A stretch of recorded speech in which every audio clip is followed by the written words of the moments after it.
तो हम लोग थोड़ा सा जान लेते हैं पोएट थॉमस हार्डी के बारे में, जिन्होंने पोएम लिखी है the darkling thrust. He was born on 2 June 1840 in Stanford, United kingdom में उनका जन्म हुआ था 2 जून 1840 में। उनके ऑक्यूपेशन के बारे में जान लेते हैं। तो Thomas Hardy was an English novelist and poet. वो इंग्लिश नोवेलिस्ट थे और पोएट थे। और कुछ उनके फेमस वर्क्स हैं neutral tones, the darkling thrush, इसके बारे में आज हम पढ़ने वाली हैं, एंड द वॉइस एक्सेट्रा। और उनकी मृत्यु हुई, उनकी डेथ हो गई थी 11 जनवरी 1928 डॉरचेस्टर यूके में। ठीक है। और इस पोएम में हम ये भी पढ़ेंगे कि पहले स्टार्टिंग में कितना बेकार वेदर होता था, मतलब होता है, और कितना हर तरफ स्नो ही स्नो होती है। वेदर कितना डिप्रेसिंग, डल, बोरिंग होता है। लोग भी अपने घरों में होते हैं, कोई बाहर नहीं निकलता, और पोएट की तरह सब उतने दुखी, उतने परेशान होते हैं। और इस 1900 सेंचुरी के एंड को बहुत ही ज़्यादा बुरा माना गया है, जैसे कि किसी सेंचुरी की उसको डेथ माना गया है। लेकिन एंड में क्या होता है, एक अनडाइंग होप आती है, जिससे पोएट को पता चलता है कि कोई ना कोई एक ऐसी होप है जो आने वाली है, जो सिर्फ हमारी इस aged small gaunt and frail thrush को पता है, इस चिड़िया को पता है, लेकिन इसके अलावा और किसी को भी नहीं पता है। ठीक है। तो अब आगे हम लोग अपनी पोएम स्टार्ट करते हैं। आज जो हम लोग पोएम पढ़ने वाली हैं उसका नाम है द डार्कलिंग थ्रश, जिसको लिखा है पोएट थॉमस हार्डी ने। तो जान लेते हैं कि इस पोएम में क्या हमें बताया जा रहा है। तो 1900 सेंचुरी जो है उसका एंड हो रहा है, वो ख़त्म हो रही है, और किसकी स्टार्टिंग हो रही है, 20th सेंचुरी की स्टार्टिंग हो रही है, और 1900 सेंचुरी की एंड हो रही है। और यहाँ पे पोएट बताते हैं इंडस्ट्रियलाइजेशन और बाकी सारी डेवलपमेंट में जो कि अब होने वाली है, क्योंकि जैसे जैसे सेंचुरी एडवांस होती रहती है, आगे बढ़ती रहती है, वैसे ही हर फील्ड में, इंडस्ट्रियलाइजेशन में, सिविलाइजेशन में, एजुकेशन में डेवलपमेंट आता रहता है और एडवांसमेंट भी होता रहता है।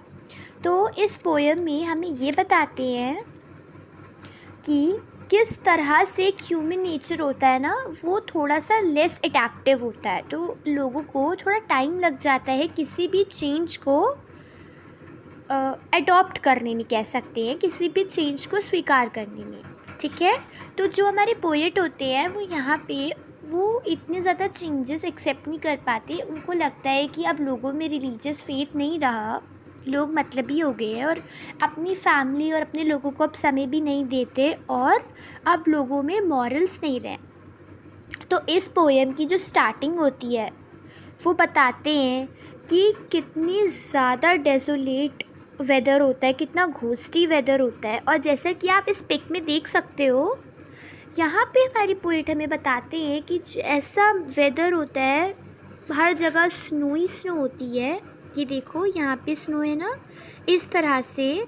और इस फोटो में आप देखो तो ये जो पेड़ हैं इनकी आपस में स्टेम्स ऐसे उलझी हुई हैं, एक दूसरे में आपस में ऐसे जाके मुड़ गई हैं, उलझ गई हैं, जैसे कि किसी ब्रोकन म्यूज़िकल इंस्ट्रूमेंट लायर की वायर्स आपस में उलझ जाती हैं। ठीक है। और इस पोएम में हमें ये भी बताया गया है कि कैसे 1900 सेंचुरी की जो एंड होती है उसको पोएट हैप्पी लाइफ की डेथ मानते हैं, और इस सेंचुरी की डेथ बॉडी मानते हैं, बिकॉज उनको लगता है कि अब हैप्पी लाइफ और वो होपफुल लाइफ कभी वापस नहीं आएगी। लेकिन एंड में क्या हो जाता है, एंड में कुछ बहुत सरप्राइजिंग सा होता है। वो कैसे पता चलेगा आपको, पूरी वीडियो देखो ना, पता चल जाएगा। ठीक है। और आप यहाँ पे देखिए, आपको एक गेट दिख रहा होगा ना, यही कॉपिस गेट है। कॉपिस गेट मैंने बताया था, एक ऐसा गेट जो फॉरेस्ट एरिया की तरफ खुलता है, और इसी पर टीक लगा के हमारे पोएट खड़े हुए थे। हाँ, एग्जैक्टली आप यहाँ पे देखो, हमारे पोएट छोटू सा आपको उधर दिख रहे हैं, इमेजिनरी फ़ोटो लेके मैं आपको पढ़ा रही हूँ। ठीक है।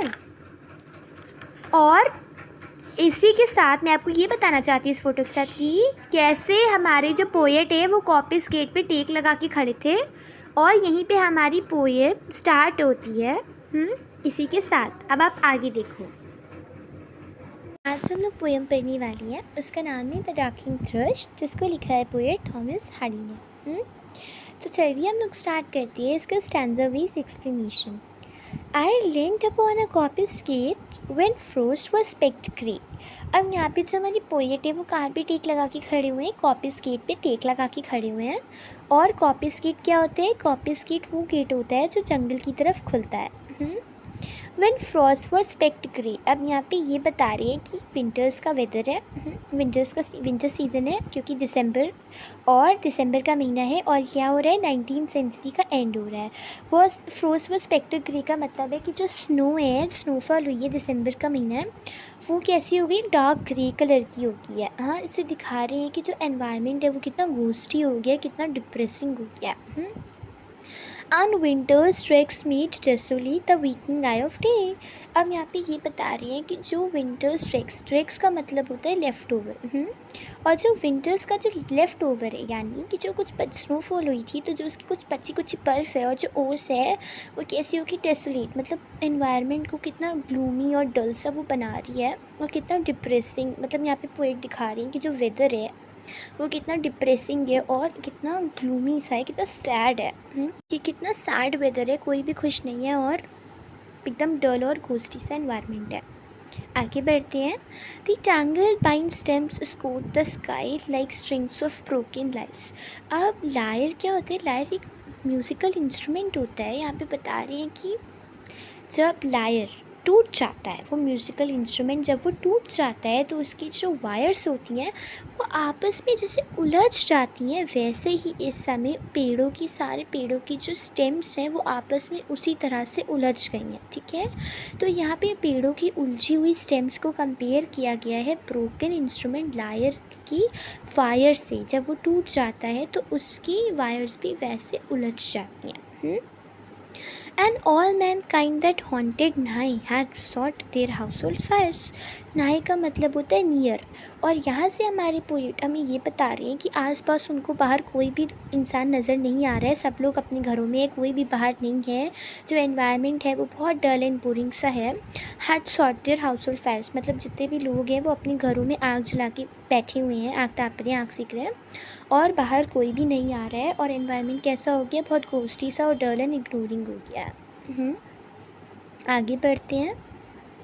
The landscape's features seemed to be the centuries scooped outlined, his crypt the cloudy canopy, the wind his death clement। Okay, अब यहाँ पे क्या बता रहे हैं कि आप पहले तो ये समझो कि कॉप्स जो होती है वो डेथ बॉडी होती है, और यहाँ पे लैंड को कंपेयर किया जा रहा है सेंचुरी की डेथ बॉडी से। मतलब वो ये बता रहे कि एनवायरनमेंट इतना डल हो गया है, घुस्टी सा हो गया है, कोई खुशी नहीं है, हम सब डिप्रेस्ड हैं, और ये एनवायरनमेंट इतना ज़्यादा जो डिप्रेसिंग है, जो इतना ज़्यादा ग्लूमी है, इसको किससे कंपेयर किया जा रहा है? सेंचुरी की डेथ से। क्योंकि यहाँ पे पोएट को लगता है कि अब लोगों में रिलीजियस फेथ नहीं रहा है, लोगों में मॉरल्स नहीं रहे हैं, और अब उन्हें नहीं लगता कि कोई भी यहाँ पर खुश रह पाएगा। His crypt the cloudy canopy the wind his death limit. अब यहाँ पे पोएट हमें बता रहे हैं कि लैंड के ऊपर जो आसमान है वो ऐसा लग रहा है जैसे किसी सेंचुरी की डेथ बॉडी के ऊपर जो कफन हो। The wind his death limit, और जो ठंडी ठंडी जो हवा चल रही है, वो इस जो हवा आवाज़ आ रही है उसके चलने पे, ऐसा लग रहा है कि जो विंड है वो डेथ लिमिट का आ रही है। डेथ लिमिट क्या होता है? डेथ लिमिट वो दुखद गाना होता है जो किसी की डेथ हो जाने पर गाया जाता है। और यहाँ पे हमें पोएट ये बता रहे हैं कि लैंड के ऊपर जो आसमान है, जो स्काई है, वो ऐसा लग रहा है जैसे कि डेथ बॉडी के ऊपर कफन हो। इतना ज़्यादा ऐसा एनवायरनमेंट है। और विंड कैसी है? विंड है कि जैसे कि वो इतना दुखद गाना गा रही है, किसी का डेथ लिमिट गा रही है। आगे बढ़ते हैं। The ancient purse of German birth was shrunk in hard and dry and every spirit upon earth seemed feverless as I। अब यहाँ पे हमारे पोइट क्या बता रहे हैं? The ancient purse of German birth, इसका मतलब है कि यहाँ पे वो इंडस्ट्रियलाइजेशन से कंपेयर कर रहे हैं कि अब उनको लगता है ना कि पीपल में कोई भी रिलीजियस फेथ नहीं रहा है, लोग भगवान को नहीं मानते हैं और ऐसे हो गए हैं कि बस अपने में बिजी रहते हैं, अपनी फैमिली और अपने सब लोगों को टाइम भी नहीं दे पाते हैं और अब लोगों में मॉरल्स नहीं रहे, एक दूसरे के लिए प्यार और वो सिंपैथी अब नहीं रही है। वो shrunk in hard and dry and every spirit upon earth seemed feverless as I। अब यहाँ पे ये बता रहे हैं कि जो लोग हैं वो एकदम मतलबी से हो गए, अब डर एंड बोरिंग से हो गए, अब उनको आपस में लोगों से कोई मतलब नहीं रहा है, सब अपने अपने में बिजी रहते हैं। And every spirit upon earth seem fervourless as I. और यहाँ पे जितने भी इस अर्थ पे जितने भी लोग हैं वो मेरे ही जितने दुखी और मेरे ही जितने परेशान हैं जैसा कि मैं हूँ। ठीक है, यहाँ पे ये बता रहे हैं। आगे बढ़ते हैं। At once a voice arose among the bleak twigs overhead in a full-hearted even song of joy illimited। ठीक है, अब यहाँ पे देखिए क्या हो रहा है। At once a voice, अब जब इतना ज़्यादा डल एंड डिप्रेसिंग सा एनवायरनमेंट था, इतना ज़्यादा सब कुछ ग्लूमी था, सब परेशान थे, पोएट भी कितने डिप्रेस्ड और कितने सैड थे, तभी ये सब हो रहा था और अचानक से एक वॉइस आई। कहाँ से आई? Among the bleak twigs overhead, मतलब पेड़ों की टहनियों के बीच में से एक आवाज़ आई जो बहुत सुंदर थी, बहुत मेलोडियस थी। ठीक है। In a full hearted evensong क्या होता है? इवनिंग प्रेयर होती है क्रिश्चियंस की। यहाँ पे उसकी वॉइस को क्योंकि वो इतना मेलोडियसली गा रही होती है, इतना प्यारा, इतना सुंदर गा रही होती है कि यहाँ पे जो पोएट है उसकी वॉइस को किससे कंपेयर कर रहे हैं? क्रिश्चियंस की इवनिंग प्रेयर से कंपेयर कर रहे हैं। फुल हार्टेड का मतलब है कि वो अपने पूरे दिल से गाना गा रही थी, इतना अच्छा गा रही थी। ऑफ जॉय इलिमिटेड, यहाँ पे इलिमिटेड से मतलब है, पोएट कहना चाह रही है कि जो उसका जॉय है, जो खुशी है, जो होप है, वो क्या है? अनलिमिटेड है, उसकी कोई लिमिट नहीं है, वो इतना सुंदर, इतना प्यारा गा रही है। An aged thrush frail content small, अब यहाँ पे एजेड कौन है? वो कौन है जो गाना गा रही है? वो है थ्रश। और थ्रश कौन होती है? चिड़िया, बर्ड। वो एजेड है, फ्रेल, नाजुक है, कॉन्ट मरियल सी है और स्मॉल है, साइज में छोटू सी है। ठीक है, तो कैसी है? बूढ़ी हो गई है और फ्रील, नाजुक सी है, गॉन्ट है, स्मॉल है। In blast beruffled plume had chosen thus to fling his soul upon the growing gloom. अब यहाँ पे हमारी पोएट क्या बता रहे हैं, समझिएगा। पोएट जब थ्रश को देखते हैं तो उस जो थ्रश है, जो चिड़िया है, उसकी कैसी हो गई? एजेड हो गई है, हम सबको पता चला ना। तो जो उसके जो पंख हैं, जो विंग्स है, वो डिसऑर्डर्ड हो गए हैं। दो रीजंस की वजह से हो जाते हैं, बिकॉज विंटर विंड्स होती हैं, तो विंड्स की वजह से भी जो उसके पंख है वो डिसऑर्डर्ड हो चुके होते हैं। वो काफ़ी एजेड है, तो उसके जो विंग्स हैं, वो जो पंख है वो उसके थोड़े झड़बड़ गए हैं, तो उसकी एज के हिसाब से भी जो उसके विंग्स हैं वो डिसऑर्डर्ड हो गए। लेकिन यहाँ पे पोएट क्या कहते हैं कि पोएट को ऐसा लगता है कि मानो किसी ब्लास्ट की वजह से उस थ्रश, उस चिड़िया के जो विंग्स हैं वो डिसऑर्डर्ड हो गए हैं। Had chosen thus to fling his soul upon the growing gloom। और बता रहे हैं कि वो इतना सुंदर, इतना प्यारा गा रही है, मानो कि जैसे वो अपनी आत्मा से गा रही है, अपने पूरे सोल से गा रही हो, इतना अच्छा वो गा रही है। Upon the growing gloom, upon the growing gloom से मतलब है कि हम सबको पता है पहले एनवायरनमेंट कैसा था। एनवायरनमेंट कितना डल, कितना ग्लूमी, बोरिंग और डिप्रेसिंग था, कितना घोस्टी था, कुछ भी अच्छा नहीं था और हैप्पीनेस का तो कोई रीज़न ही नहीं दिख रहा था किसी को। और सब लोग बहुत परेशान और बहुत दुखी थे। ठीक है, अब आगे बढ़ते हैं। ये हमारा लास्ट पैराग्राफ है, आई मीन स्टैंजा है। So little cause for carolings. अब यहाँ पे देखो, कैरोलिंग्स क्या होती हैं? कैरोलिंग्स होती है क्रिश्चियंस की प्रेयर। ठीक है, ऑफ सच एक्सटैटिक साउंड। अब यहाँ पे ये बता रहे हैं कि पोएट को कोई रीज़न नहीं दिख रहा था इतने अच्छे, इतने मेलोडियस गाने के पीछे कोई रीज़न समझ में उनको नहीं आ रहा था, जिस वजह से थ्रश इतना प्यारा क्यों गा रही है, इतना अच्छा क्यों गा रही है ऐसे डल से, इतने डिप्रेसिंग से माहौल में। इसके पीछे का रीज़न पोएट को दूर दूर तक नज़र नहीं आ रहा था। Was written on terrestrial things afar or nigh around। nigh का मीनिंग मैं आपको ऑलरेडी बता चुकी हूँ, नियर होता है। तो यहाँ पे वो क्या बता रहे हैं, was written on terrestrial things, इसका मतलब है पोएट कह रहे हैं कि आसपास क्या कोई अर्थी इवेंट है जिसके बारे में मुझे नहीं पता। और यहाँ पे वो ये बता रहे हैं कि कोई रीज़न उनको समझ में नहीं आ रहा है इतने प्यारे सॉन्ग्स के पीछे, इतने प्यारे सॉन्ग के पीछे कि वो क्यों गा रही है। That I could think there tremble through his happy good night air. और उनको कुछ समझ में नहीं आ रहा होता है कि इतना अच्छा गाना वो क्यों गा रही है, his happy good night air. और उसका जो सॉन्ग है वो कैसा है, बहुत मेलोडियस है, बहुत प्यारा है, और वो सबको गुड नाइट विश कर रही है, और एक होप की एयर चल रही है, लोगों में होप है, आ रहा है धीरे धीरे।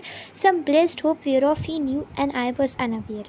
अब यहाँ पे पोएट को लगता है कि कोई तो होप है जो अनडाइंग है, जो आने वाला है, वेयर ऑफ ही न्यू, जिसके बारे में थ्रश को पता है, उस छोटी सी चिड़िया को पता है, लेकिन मुझे नहीं पता। एंड आई वॉज अनअवेयर, उस चिड़िया थ्रश को पता है जो होप आने वाला है, जो कि कम्प्लीटली अनडाइंग है, लेकिन पोएट और बाकी किसी को भी उस होप के बारे में नहीं पता।